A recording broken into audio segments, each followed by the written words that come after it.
And when things aren't in alignment, they will also call it out Absolutely. and challenge it and be like, hey guys, listen, like there's rough seas ahead. Let's go this way. Like, there's, assuming good intent, trusting each other, knowing that everybody wants the same outcome. Like That's what you want from your people, that space of psychological safety to say, hey, there's an issue, we're running into this. You want your people to speak up, right? right. That's what an engaged employee does. I could not agree more.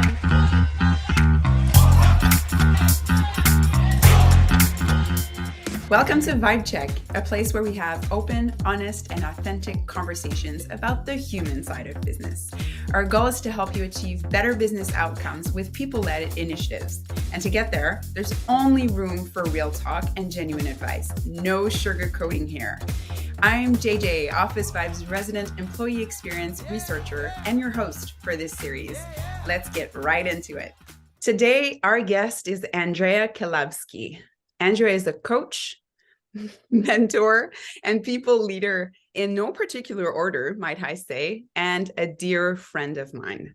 She's worked in some little and large people-centric, mission-driven companies, including Innocent Drinks, Dale's Force Organic, People Against Dirty, the people behind Method, and Kuru Kids, and also a handful of deep tech post-seed startups. And she happens to know a lot about company alignment, which is exactly what we're going to dig into today. Hi, Andrea. Welcome to Vibe Check. Hey, JJ. Thank you for having me. Of course. Thank you for joining us and for also being our very first Vibe Check guest. Oh, God, no pressure. There is none, I promise. So before we start, we're going to do this for all of our episodes. I want to check in with a vibe check, a quick vibe check. So my first question to you is, how are you doing? Really? Oh, I love these things. So important to kind of check in. How am I doing? I'm tired. I met an amazing team last night for a little snacks and a few drinks, but that's not why I'm tired. I've injured my back, so I'm walking a little bit like Hunchback of Notre Dame. But I'm on form and on fire in kind of my mind and my heart. So yeah, really, like, genuinely, I really enjoy talking to you in general. Like, our chats sometimes go on for hours. And it's pretty cool to kind of, give people I guess, an inside view. Yeah, it truly is. So I'm hearing your body's tired, but your brain is wired. Oh, 100%. Definitely had lots of caffeine. But I'm on form and on fire. You're right. Bang on. Amazing. So let's start with a personal intro. As I said, I really want this to be about human beings too. So I always like to start by knowing the person. So would you share with our listeners a little bit about who you are as a person, what drives you, what your core values are, what's your life philosophy? Wow. So a little bit about me. So I'll give you the short version. My parents are from the Czech Republic. I was born in Italy. I was born in a refugee camp. And we then moved to South Africa, who kindly gave my parents asylum. I lived in South Africa for 20 years. Probably some of the trickiest and most exciting parts of my life in equal measure. I moved to the UK in 20 years ago.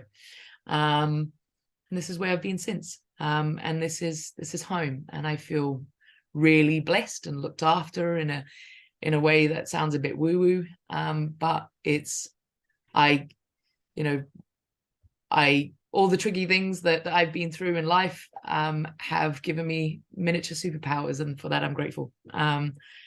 So what are my values? Wow. So okay, I'll actually probably start with my philosophy first and foremost. Sure.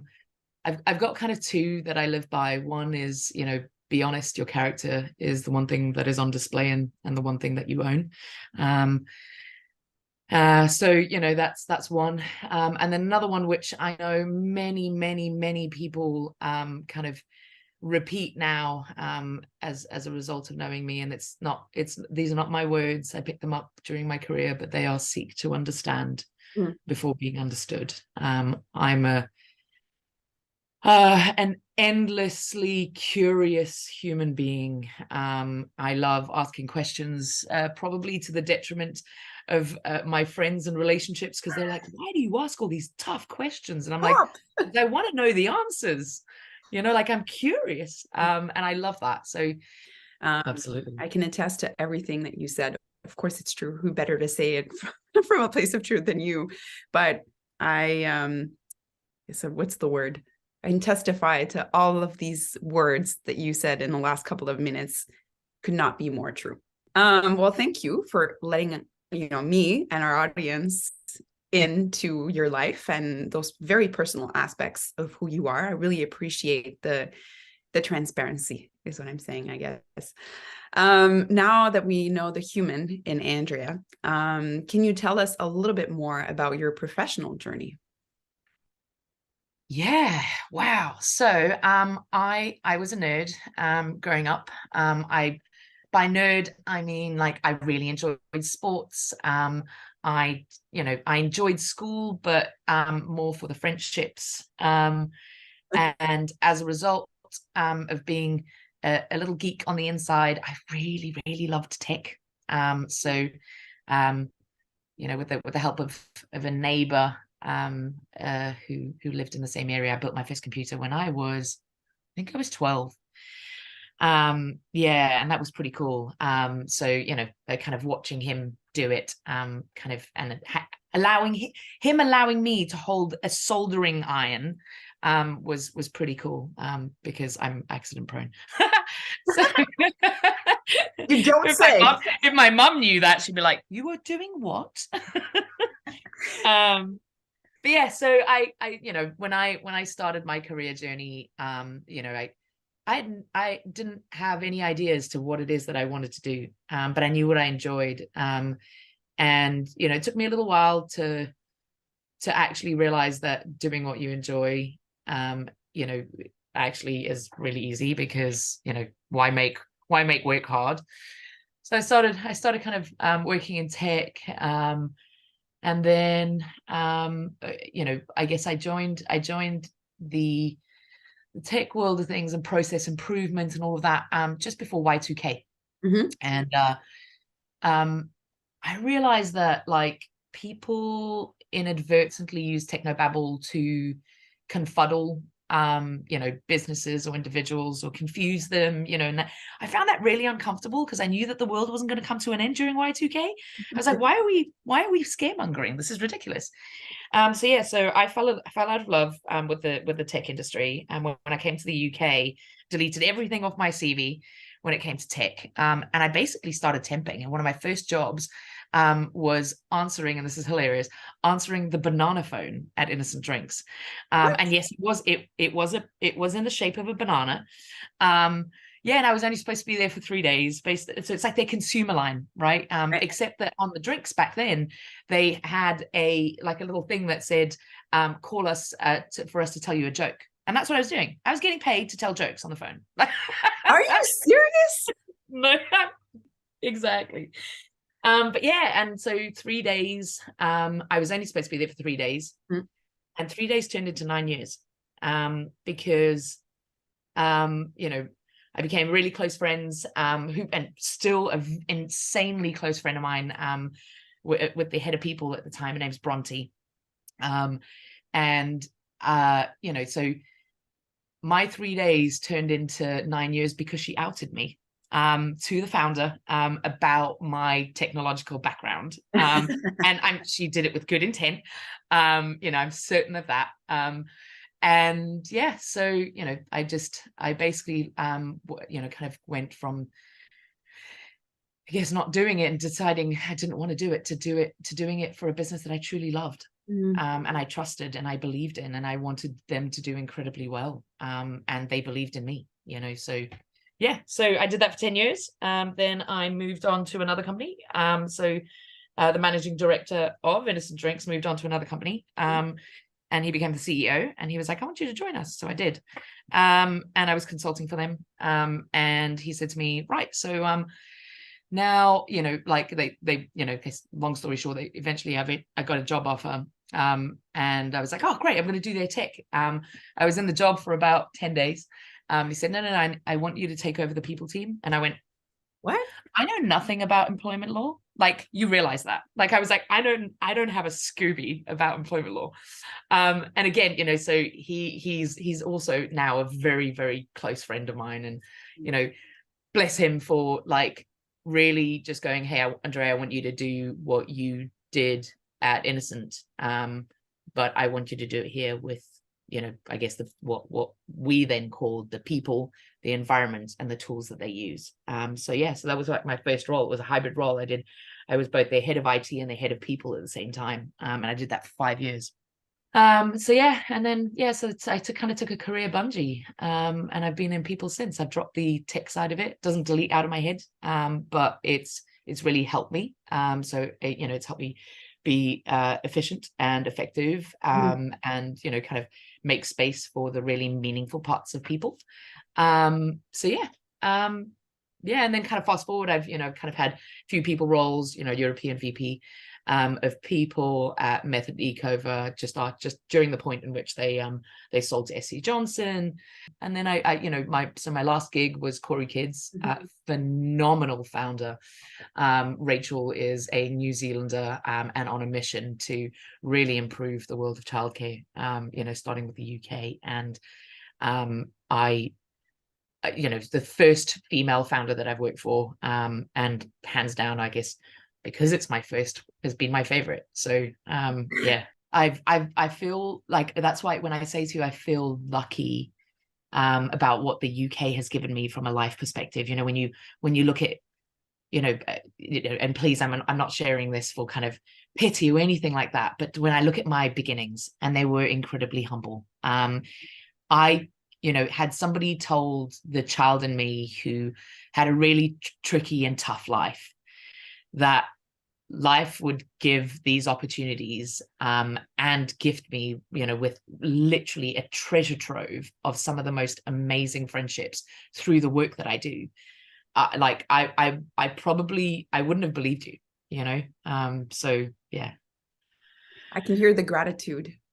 Oh, so grateful. So grateful. I still have to pinch myself and go, how did I get here?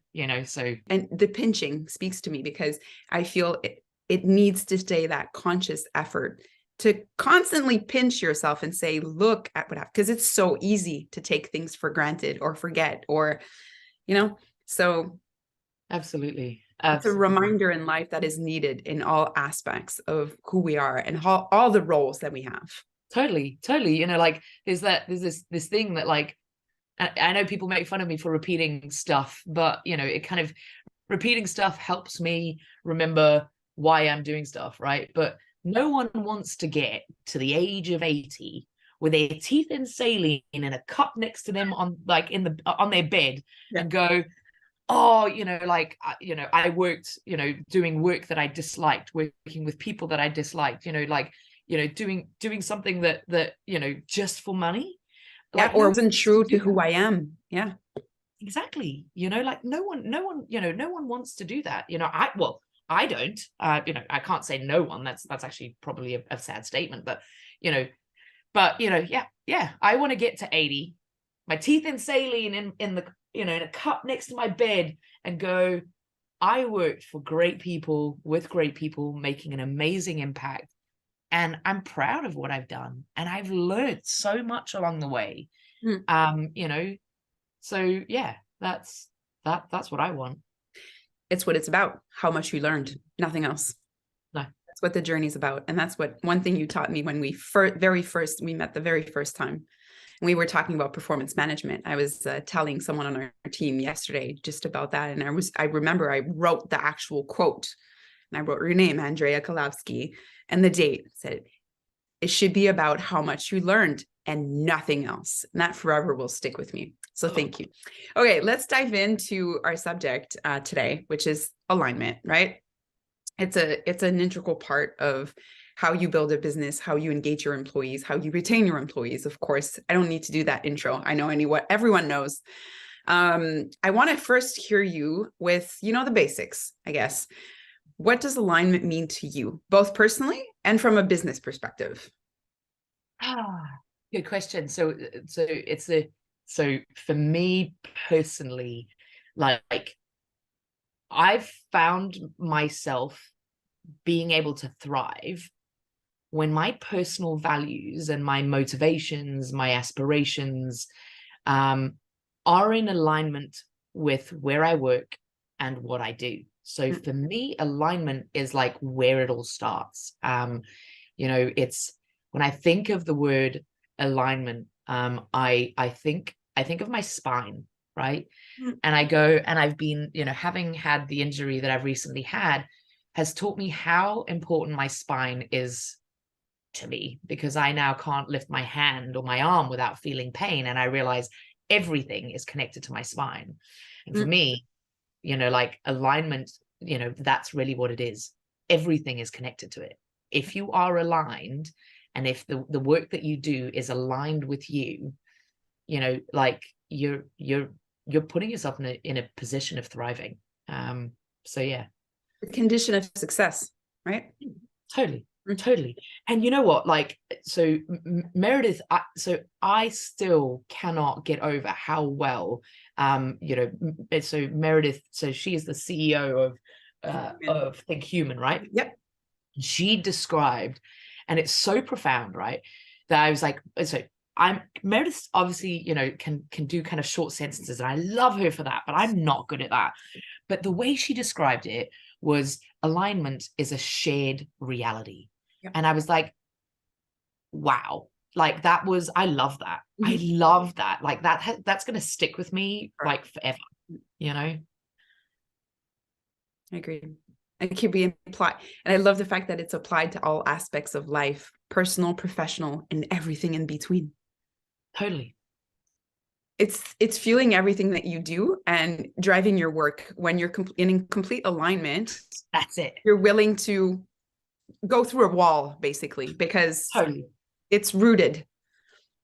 Totally. And this is it. So like imagine a world, like if you're doing something that you don't enjoy and it's not aligned to you, imagine the trickle effect and the what I call, emotional bleeding that happens when you come home from a day that absolutely sucked, and like you bring it home and you're exhausted, or you're grumpy, or you're snapping at your partner, your kids, your family, you're not seeing your friends, or when your friends ask how you're doing, or how's your work, or how anything is, and you're just you're a bit flat. Like I just it really does, being in alignment, and it's a gift. Like it has taken me 42 years to get in alignment. Like it's not been easy.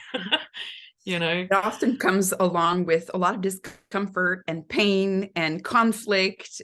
But when you get to that space where you find your happy workplace, your happy life place, you're happy inside, to your point on, your spine, it feels so great, and everything just falls into place naturally, right?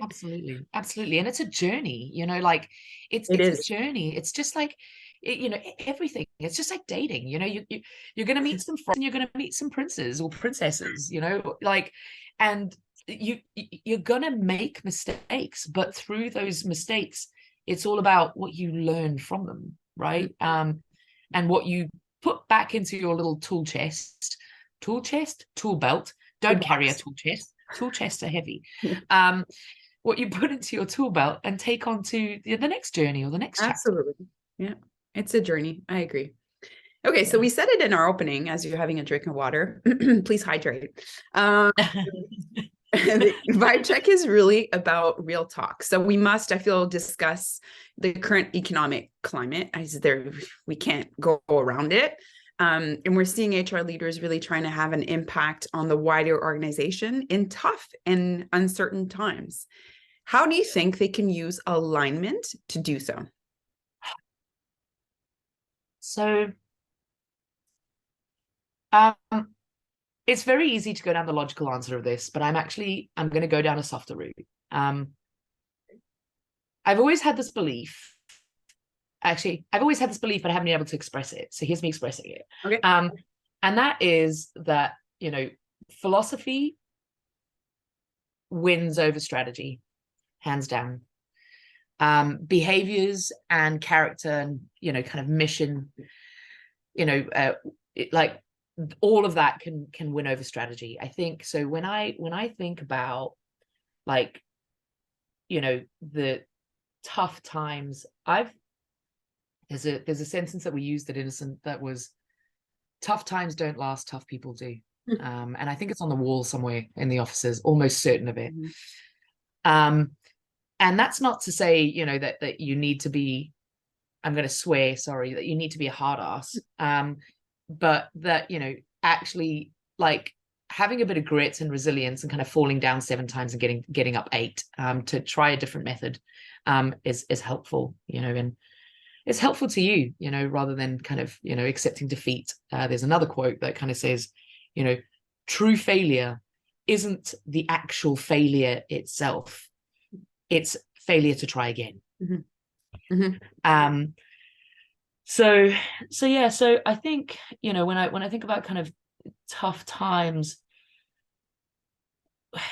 we as humans, like, we learned to walk by mimicking others, right? Like, we saw our parents walk, or our dogs crawling. Depends who Yeah. you saw first. Mine was my dog. I'm almost certain of it because I crawled very differently. Anyway, back to the point. The So, yeah, I guess the kind of tough time bit is that we do things in collective, right? When we do things on our own, we are more likely to make mistakes, Mhm. and, learn tough lessons. When we do it together, we're more likely to make those mistakes but help each other out of it. And I think, the alignment piece in organizations in tough times is recognizing that, you're in it together, and that there are people around you to support you.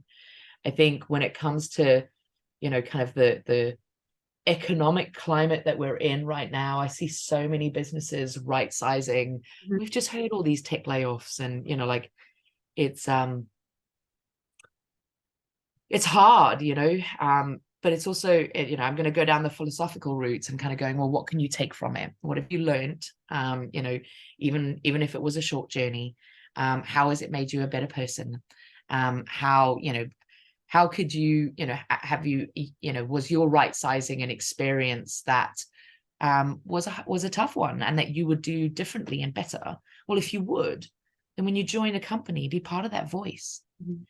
and become part of that voice that helps things, helps make things better, you know um so, and, I guess if you've witnessed it being done well, then shout it from the rooftops, because there are so many companies and people and leaders who need to hear what and see what good looks like, see what success looks like. Exactly. um so yeah, it is, it is tough. I've kind of been laid off in the past. I've actually helped a business fold, and Mm. I remember at the time, the employees asking me, how is it that, you know that I'm able to kind of remain positive? And the truth was that I was taking it as a learning experience. The University of Life is free. Mhm. It is free. Mhm. And unless you chuck yourself into the tough stuff, you're losing out an opportunity to learn for free. So, helping to fold a Correct. business, it was one of, like, the most eye-opening things from so many perspectives. Supporting a founder through the emotional trickiness of, having to, say goodbye to his team, and he really cared, and he carried that weight. And people see that. They see it.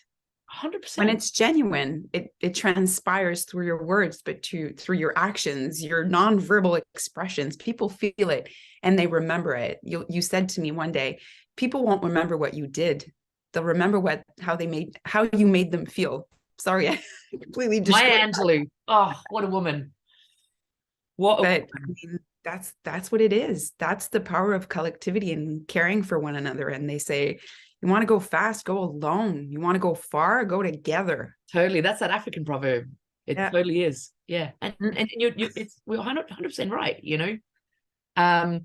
So yeah, you know, I think in tough times, the answer that I would say is, you know, support your collective, assume good intent.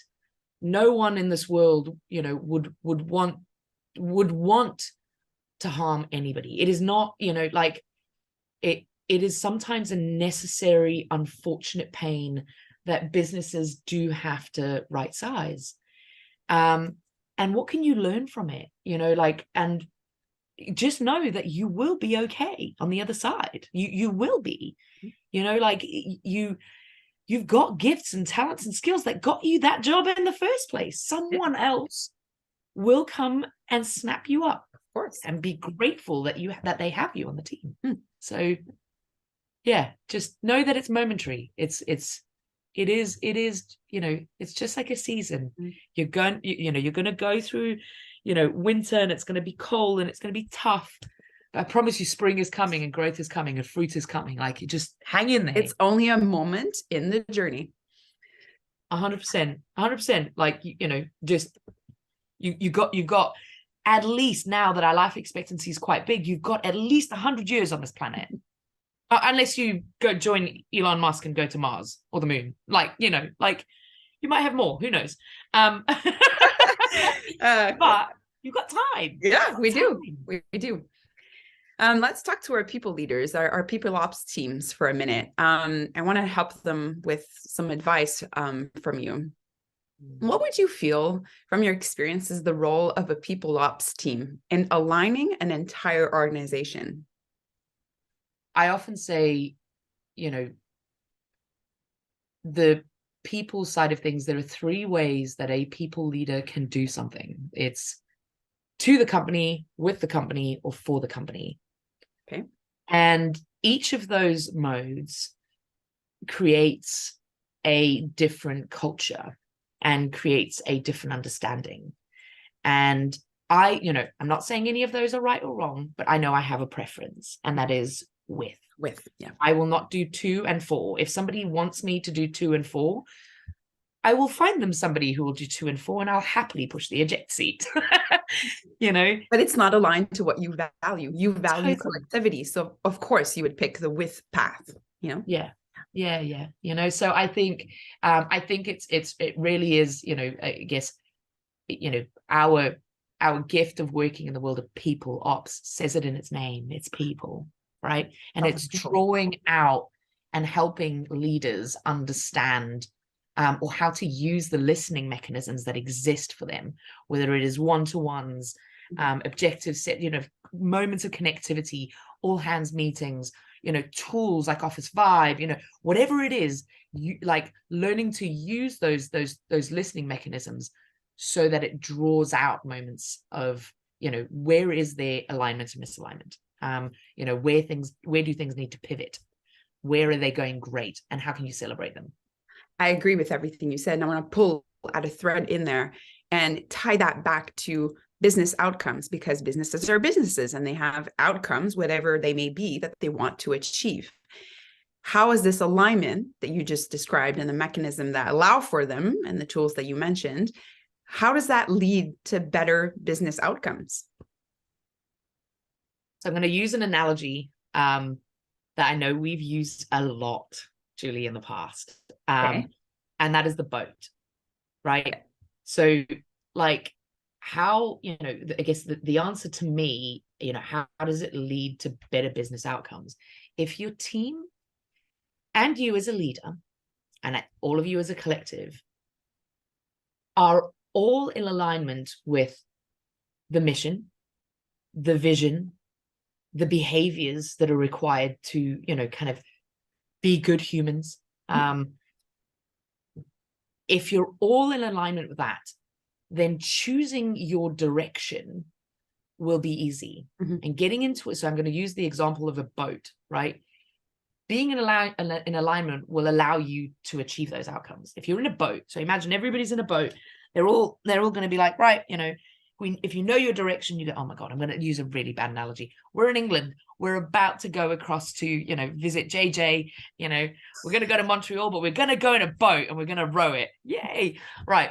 So basically that's where we're going, that like, if everybody is in alignment, they all want to kind of go and do this, people will row in sync. That you won't have kind of some people kind of sitting in the boat and kind of going, yeah, I'm just on the boat to get a tan, man. Like I'm, if the purpose is understood, like everyone's going to be rowing. If the boat strikes a leak, right? Like there's kind of like you could have people looking at it and going, oh, I'm going to stick my feet in there and wade in it, and be like, oh, isn't this fun? And it's like, but hang on, like it could be fun, but it won't allow us to kind of cross the ocean. Yeah. We need to be kind of taking things out of the boat, so I guess no matter what, whether it's kind of the tough times or the good times, everybody is on the same mission, heading in the same direction, rowing in the same way, and using your analogy, singing to the same hymn tune, right? Yeah. And in tune, right? In tune. Exactly. It removes everything else. Everything just falls into place so naturally. Things happen without even having to have a strategy to put in place to say, people know, they know because they're aligned. Absolutely. Yeah. People will know that they will know, like, if success is, if success is about, creating a fan base, so whether your fan base are your customers or your consumers or whatever, if people are aware of that and, like they will do anything that is required in order to be able to do that if they're in alignment, right? And when things aren't in alignment, they will also call it out. Absolutely. And challenge it and be like, hey guys, listen, like there's rough seas ahead. Let's go this way. Like, there's, assuming good intent, trusting each other, knowing that everybody wants the same outcome. Like that's what you want from your people, that space of psychological safety to say, hey, there's an issue. We're running into this. You want your people to speak up, right?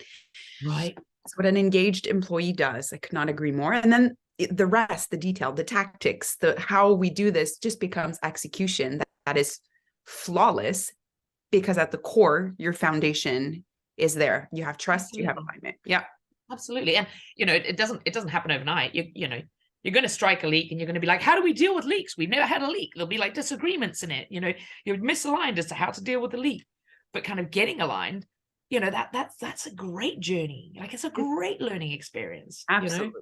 Again, the learning experience. You touched on this a little bit earlier in your introduction with your tech background. I've got a tech question for you. Yeah. What do you feel is the role of technology in maintaining alignment? What part does it own? Enablement. It enables it. Mm-hmm. I think, so when we think about technology and where it was born through efficiency and making things faster and slicker. Better. And through it making things faster and slicker, it has its drawbacks, right? Snail mail has now turned into email. Email, has then kind of evolved into Slack. Slack has evolved into WhatsApp. Like it's basically something that would have taken 2 weeks is now seconds, right? Mm-hmm. And I think it allows you to be faster aligned, and it allows you to share insights. The other thing is, yes, it doesn't remove the human elements of it, but it allows us to be able to analyze them when we look at our listening mechanisms. So I'm gonna touch on kind of engagement surveys, Office Vibe, all of that kind of stuff. Like it gives you the gift of getting what people are thinking and feeling out into a platform that has data that you can make decisions of and analyze and have a think about, and you can respond, like you can have conversation, like So yeah, don't get me stuck on technology. Like we'll end up in AI, and Chat GPT at the moment is like winning at everything. So and kind of dominating so many conversations at the moment. But yeah. But I love that you brought it back to enablement and just the fact that it allows us to elevate the human to what it does best. Yeah. Mm. Amazing. So we also said in our opening that this series is really centered around genuine and practical advice from people who've been there, done that. You're definitely one of those people. And you've got the t-shirt too. That's what we say. Been there, done that, got the t-shirt. Got the t-shirt, burned the t-shirt, made it crop top. Yeah, got it. Yeah. And I know, back to say, I know you have a lot of experience to share with our audience. And so I want to really deep dive on maybe some of the more challenging aspects of alignment. You know, it's a bumpy journey. Sometimes we spoke to that with our boat analogy. I wonder, do you have some examples to share with us from your corporate past or coaching when, you know, the root of a dysfunctional organization was a lack of alignment? Yeah. Yeah. Yeah. So one of the startups that I supported, I coached their two leaders.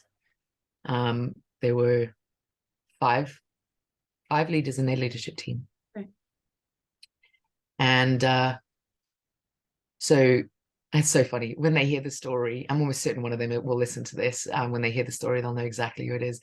But so one of them worked in R&D, you know, a kind of PhD scientist, and the other one worked in production.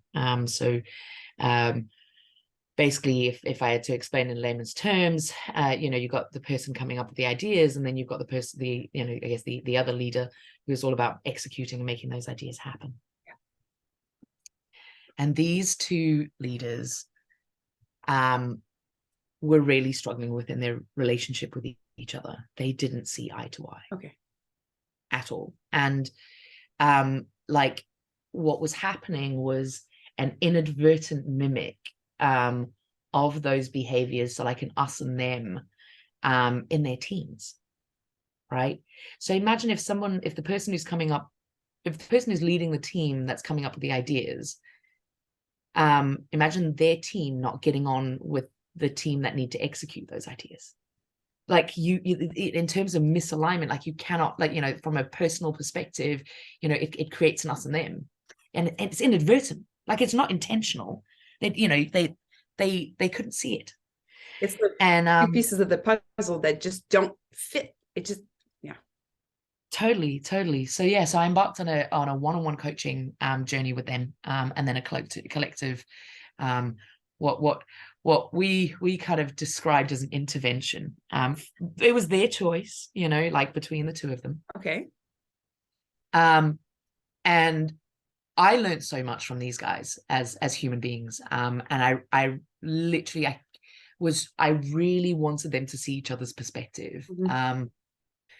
And yeah, so I mean, the impact was profound when it wasn't working. And so long story short, like one of the things that I loved about it was a quote that they gave me after the fact, was that they felt like family and brothers. Like to get to alignment literally took them tears. You know, there were moments, and you know, it wasn't a long journey, but it was intense, you know. And it took them to the point of kind of realizing actually the impact that they'd had on each other, and tears. Like it was so beautifully compassionate. Mm-hmm. And like, you know, they then shared their story with the team, you know, openly about, you know, how they just had no idea that you know, that they themselves just didn't see eye to eye, and they had no idea how important it was. And they had no idea, you know, like how just, you know, really seeing from each other's perspectives like made the single biggest difference. And they shared the whole journey. It was such a humbling experience to witness. It was I felt honored and privileged to have had the opportunity to coach these two, and like to watch them go on their journey. So yeah, that's probably one of my favorite examples, to be honest. Of course. And you said they're the one that suggested embarking on that coaching journey with you and doing the actual intervention. It came from them? Yeah. Wow. So I gave them, I obviously said to them, I was like, look, like, so here's the thing. Remember the kind of three ways of doing things: for you, to you, with you, right? Now, I don't believe in solving problems for people. I believe in teaching them and giving them the skills to be able to have the courage, because that's where it starts. It starts with courage, right? To have the courageous conversations. Yeah, that's what a coach is about. Being so totally. So, and definitely to step into some of the tricky stuff and to embrace it and have some of the tough conversations, rather than ignoring it, because ignoring it is a little bit like, cutting your finger and ignoring it and allowing it to fester, like, obviously I'm going to go down danger zone over here. I hope that somebody, when they cut their finger, they don't land up losing it.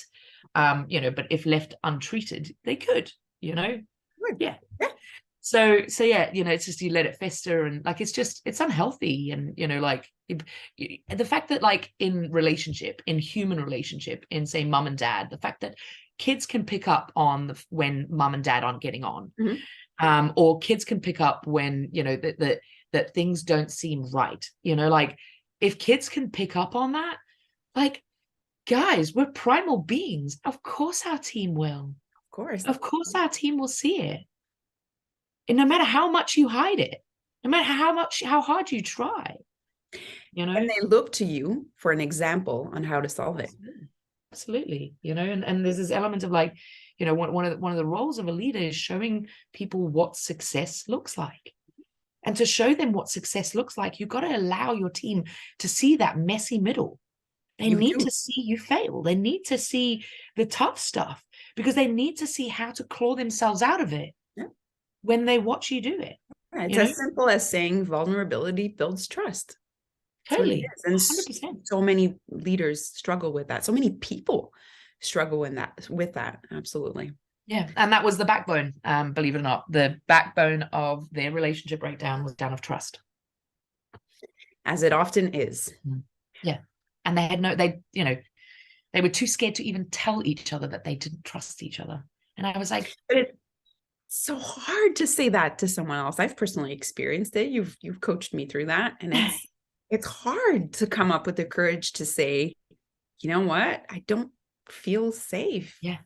But I care enough about us and about you to tell you. Yeah. And to work with you to fix it, 100%. How can someone not react positively and with compassion to that? Exactly. Intention is everything. Intention is everything, Absolutely. So yeah. And have you ever seen some alignment mistakes from HR leaders? Oh yeah. Most definitely. Not in businesses that I have worked in firsthand, but businesses or individuals who I've either coached, or luckily from the sidelines. Thank goodness. And I've made mistakes. Hang on, wait, back up. Like, I've made mistakes. So I'm certain that people who have worked with me would answer that question, be like, yeah, like, Andrea made a big booper there, like, I've definitely made mistakes, big ones. So yeah, so I think, so which one do you want me to share? Well, my mistakes or theirs? Do you even have to ask? You're like, what mistakes did you make, Andrea? Tell me a good example. If you're comfortable doing so, of course. No, I do. So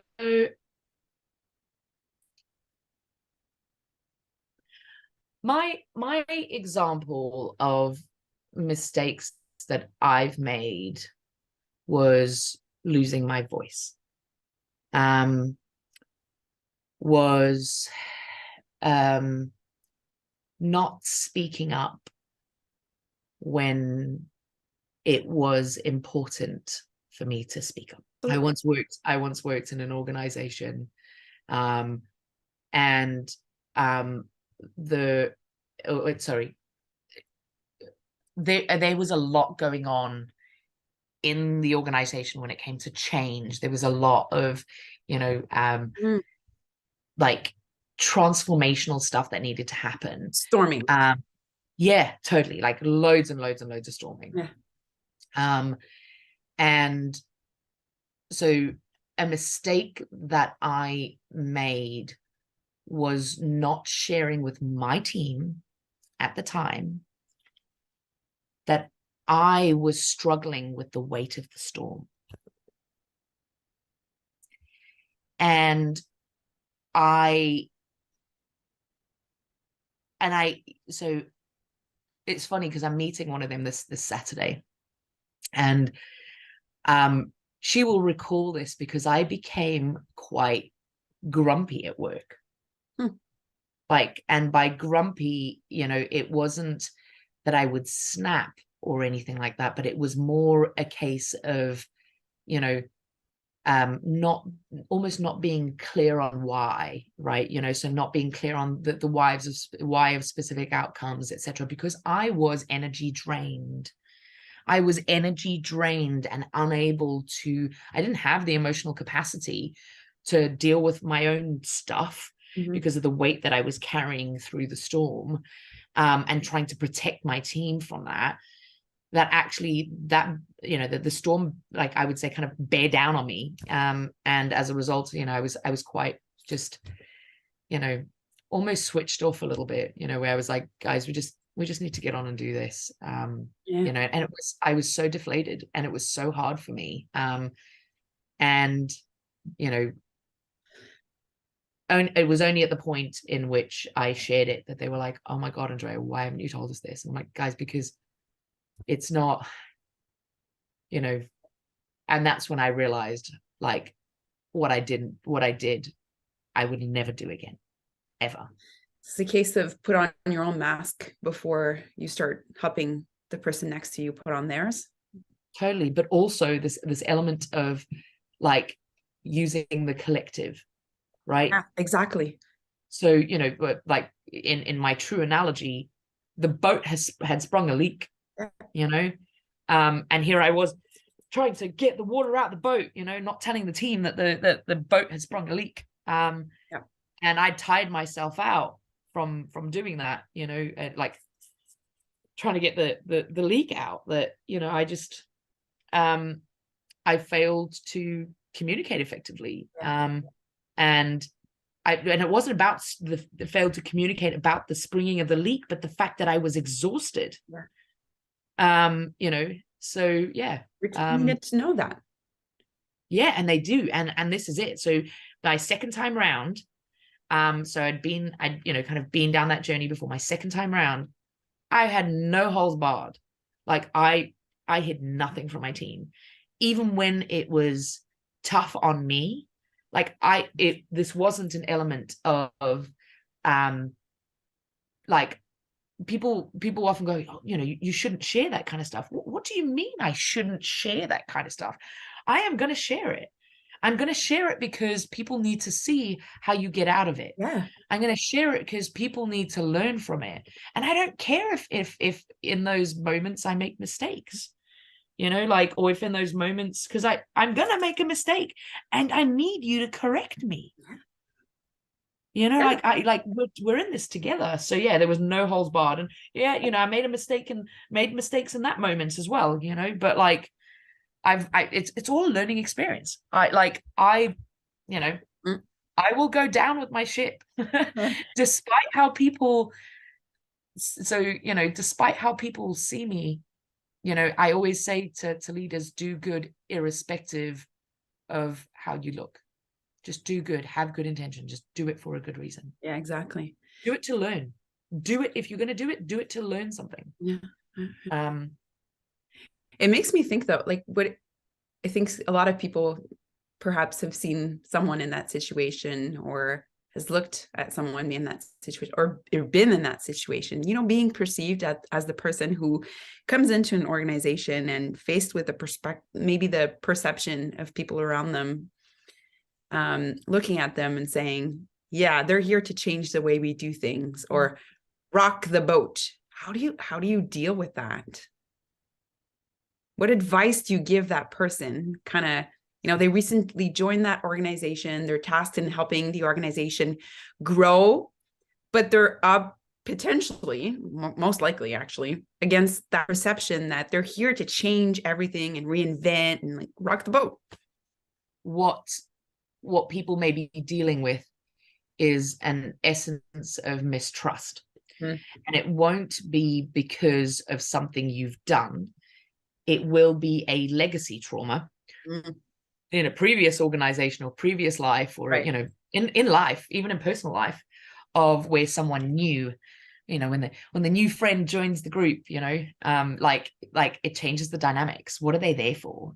You know, like Central. so yeah, you know, and it comes from an element of like assume good intent, Mm. right? As a leader, if you've joined an organization and you have evidence of data points, or you have, you know, or you just have a feeling, you don't have to have evidence, just have a feeling that, you know, there could be a perception of, hey, they're here to change everything and rock the boat. I think the place that you need to start with is read the book, understand that, but then also educate yourself in psychological safety, because what's happened is an inadvertent is, you know, individuals will be worried about their psychological safety, and start with psychological safety first. You know, that's kind of like, that's where I was, yeah, you know, like that's where I would start with psychological safety, start with your own psychological safety, numero uno, always. You know, number two, understand that, you know, it's just perception, right? And perception comes from a very similar word, which is perspective, right? And you need to see it from their perspective, and you need to understand why is that perception there. And yeah, you know, like I guess, you know, get to know what matters to your team, get to know what they would describe as success, what they would describe as failure, get to know their fears. There's a I had an amazing people leader in one of my companies. I'm actually just going to share this example. And Paige, if you're listening, this is you. Right. She brought in this amazing thing into a business called the people leader assimilation. Assimilations, and I went, so obviously I'm naturally curious. So, you know, I was like, oh, okay, cool. And I did all my groundwork, as in like I witnessed it, watched her do it, and I'll explain and say, witnessed her, watched her do it. But then I always want to know where the birthplace of stuff is, right? So, you know, like the words objectives comes from the military, blah, blah, blah. You will not be surprised that assimilation comes from the military, right? And if you, so what they would do is, you know, kind of, so remembering that, you know, being somewhere where your life is in danger, you need to be around a group, you need to be around a group of people that you trust with your life, right? So assimilating a new leader, and I'm going to get this wrong, and I'm almost certain that, like, I've also worked for some military leaders, so that I'm looking forward to the correction. Please correct me if I'm wrong. But you know, so assimilating to a new leader requires building a foundation of trust. And what they would do is they would ask the leader a series of questions, right? So, and the leader had you know, kind of, so they themselves would kind of sit as a group. So imagine like the troop, right? They'd sit as a group, they'd write down the questions of all the questions that they want to ask this new leader that they've never met, right? What are their fear, like what are their individual fears, you know, as individuals taking on a new leader? What are they excited about? What are their hopes? What are their dreams? What are the things that they want from a new leader? What are the things they don't want from a new leader? You know, all of this stuff. So team, you know, kind of the group kind of do this. Then the new commander, or wrong, I'm sure it's the wrong word, new military human being wearing said leadership hat, you know, would kind of come in and take the questions and answer them live. and, you know, give the answers to the questions that the team really want to hear. And some of those questions were tough. So imagine that in a work scenario, having a people leader assimilation. And I am like, I love it because I witnessed it because Paige brought it in and she did it with me. So I was brought in to look after a team.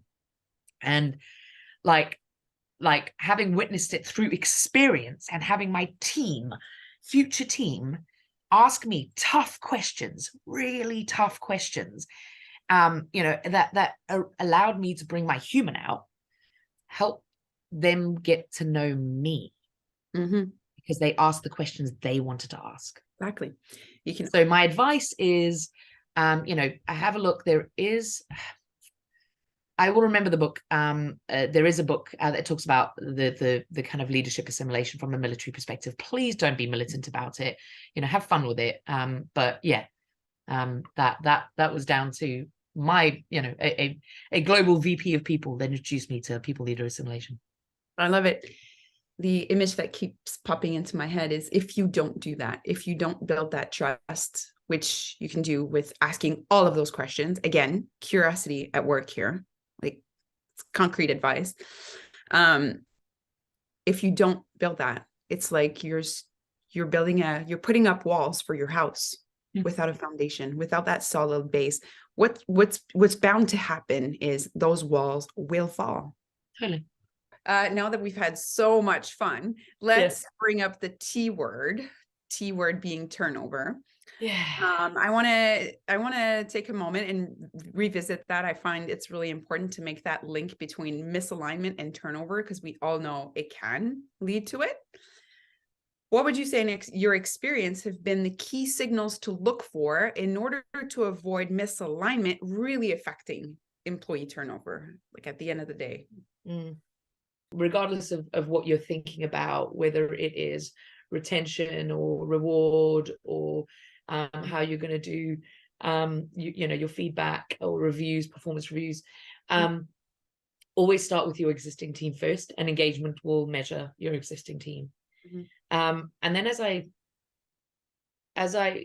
think about the rest of the kind of life cycle, it's really hard because there are 9 points in what I call kind of a person's life cycle, totally, you know. So like, it's really interesting. I've seen like talent management life cycles, and they're like circles. And to me, it's like, if the easiest way I could describe a team member's journey, irrespective of, you know, whether they stay or move on, is it's more like like a DNA string that is kind of shaped like the infinity symbol, because there's so many links in between each element. But I think one element that isn't spoken about enough in alignment, because often people kind of go down the road of alignment and they go, our team need to be aligned, or our team are misaligned. But actually, before you have a team, you need to be able to attract them and then select them. And you know, I think you know, I guess the place that I would start all of the efforts after kind of taking care of existing team is, you know, what are we doing what are we doing in our world of attraction? So, you know, I get it, traditional words use the word recruitment, but to me, recruitment is two parts. One is attracting great people, and the other one is kind of selecting them, and really helping them understand the shared reality of the company. Right. And then, you know, I guess in the selection piece, you know, really helping businesses move from culture fit to cultural contribution. Culture add, as I like to call it. Totally. Yeah. So there's that. I think, just thinking about the life cycle, you know, when it comes to, I guess the next step, you know, is kind of induction or onboarding. You know that sentence that says you only get one chance to make a good first impression? Right. I think when it comes to turnover, so there's a statistic, and I'm sure it's been updated since, that was, you know, a person makes a decision on whether to stay or leave within their first 90 days. Yes. And that's all part of, their, I guess that's all kind of attached to attracting, selecting, onboarding, inducting, setting them up for success. And, if anything, goes kind of, it becomes misaligned with that individual's expectations, Yeah. they're less likely to stay there for the long term. Agreed. I agree with you. What I love in your answer is really the part at start at the root.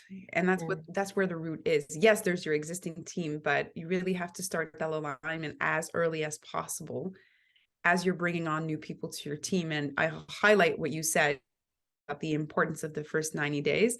I agree. It's when it's the most important period, because what they experience in those first 3 months will determine if they stay or go. And every day that passes, they go back and forth on that decision, right, in their head, until it crystallizes and they say, okay, I feel an alignment here. My strengths will be used and developed further, like whatever's important to them and whatever driver they have to be engaged and perform, these moments will crystallize. And I will highlight the importance of those rituals that you talked about, especially the one-on-ones during those first 3 months, building the emotional check-in within those conversations with the manager, a few key team members that they are working closely with.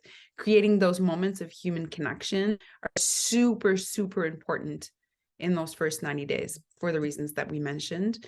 If you're capable of doing having more listening mechanisms, you were talking about the survey, the NPS, if you're able to have a metric specific to those who are onboarding or during their induction period, you need to catch those very quickly, because quickly those symptoms will become signs of a bigger illness. Absolutely. That I will call misalignment. Right? Absolutely. There's often like an unspoken thing that kind of goes, well, once they passed a certain period of time, then they're no longer the newbies. Yep. I don't agree with that. And I think that that sentence that I said, which is, you only get one chance to set a good impression. Only once an individual who's joined your company has been through every part of your people touch points. So attraction, selection, onboarding, whether it's performance, development, reward, once they have had the opportunity to see how you do things as a business, at every single touch point, that is their first introduction, and that is your first moment to set them up for success and to be able to kind of create that lasting impression. Because if you do that, and you do that incredibly well, that individual will take your lead and become a leader and do what you did with them. And that creates lasting retention. Right. I know it makes no sense, but I love what you said about all of these moments within the cycle, and take, for example, your first performance review, and the first time, whatever process you have to go through in your life cycle as an employee. I call those employee experience moments that matter. Totally. I call them, it's really interesting. I love that you said that, because I call them leaving positively memorable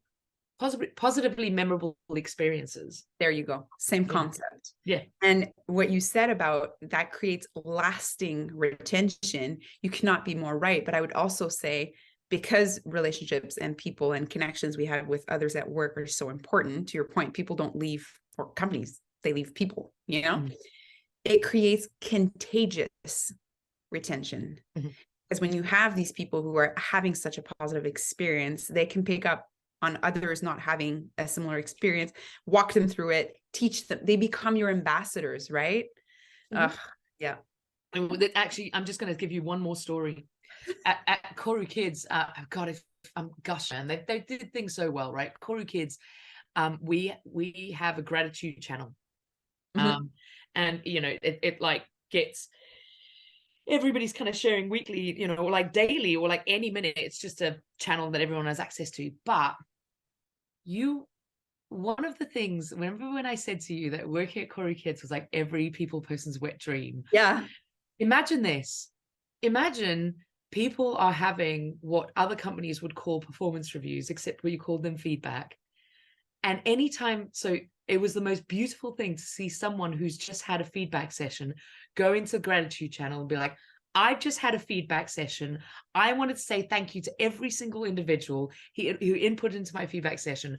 I was petrified, like some of these things you'd hear, like people are scared of it because of how other companies do it. And, you know, I was a little bit nervous, but actually this is the best experience I've ever had. Wow. That's what you want. You want people having such a great experience that they're shouting it from the rooftops. Wow, that's like I remember how you guys did reviews. Yeah, we've spoken about this, and when performance reviews are actually done between peers, and you know, agendas and feedback is shared in advance, and the manager's really there to watch and listen and take notes. It's really peers talking to one another. We have to revisit that in another episode. Yeah, that's a whole other topic.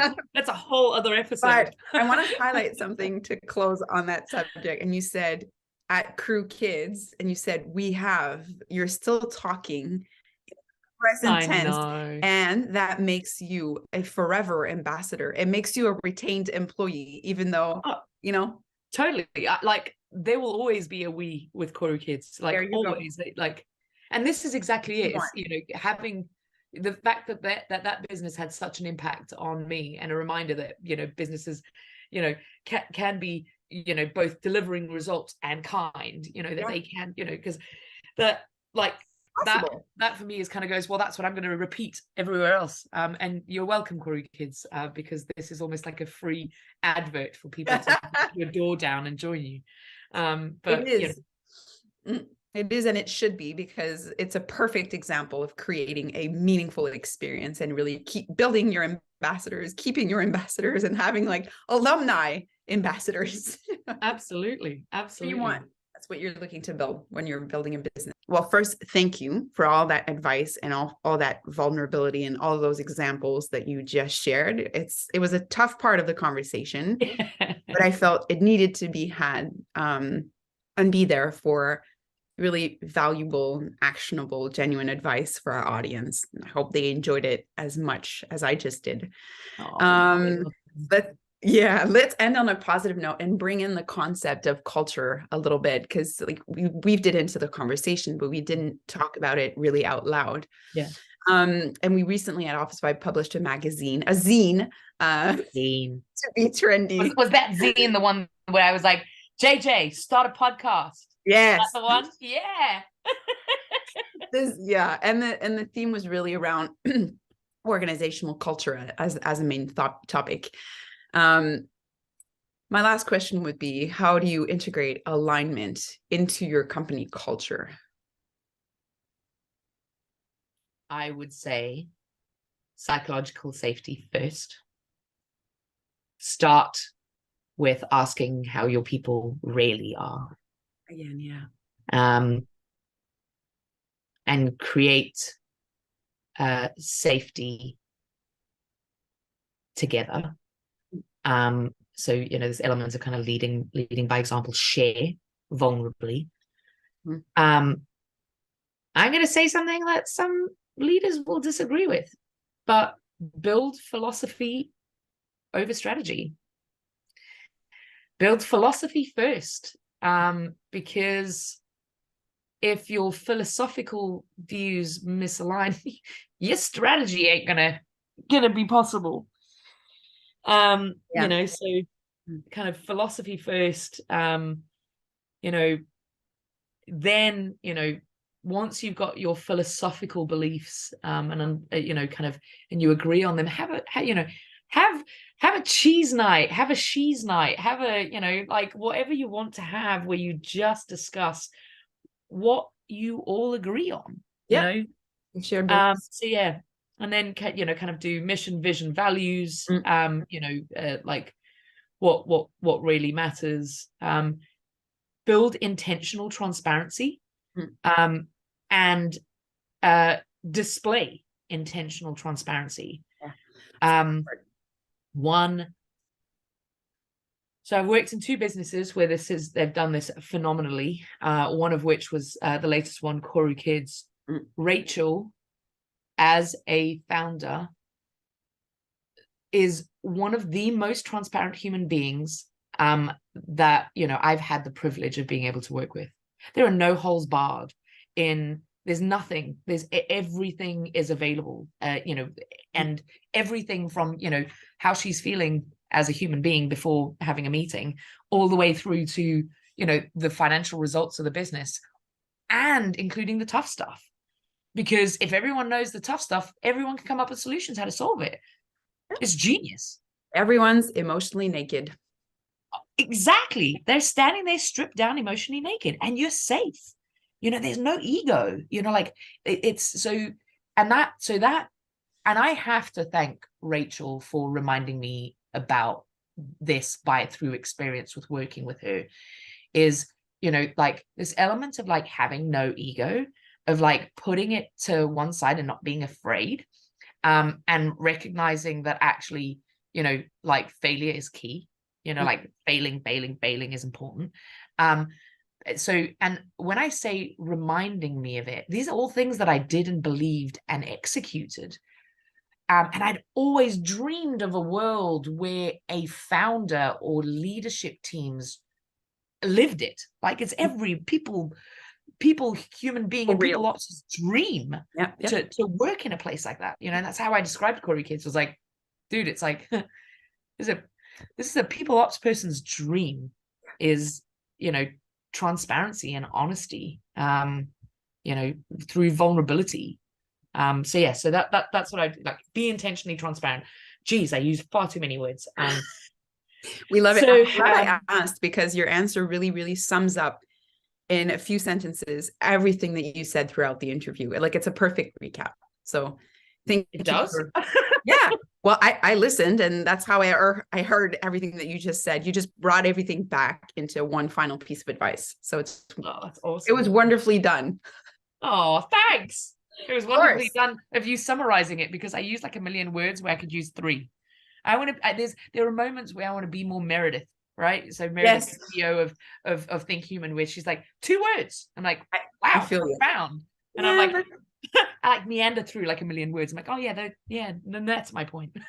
It doesn't matter. There's different ways to get to the same destination. It's all good. So as the sun rises and shines in Montreal, Canada, and sets in London, UK. Yeah. Before we end, I must ask, how about we do a final vibe check and tell me how you feel, really? How do I feel? I feel energized. I always feel energized when I talk to you. But I also feel insanely vulnerable.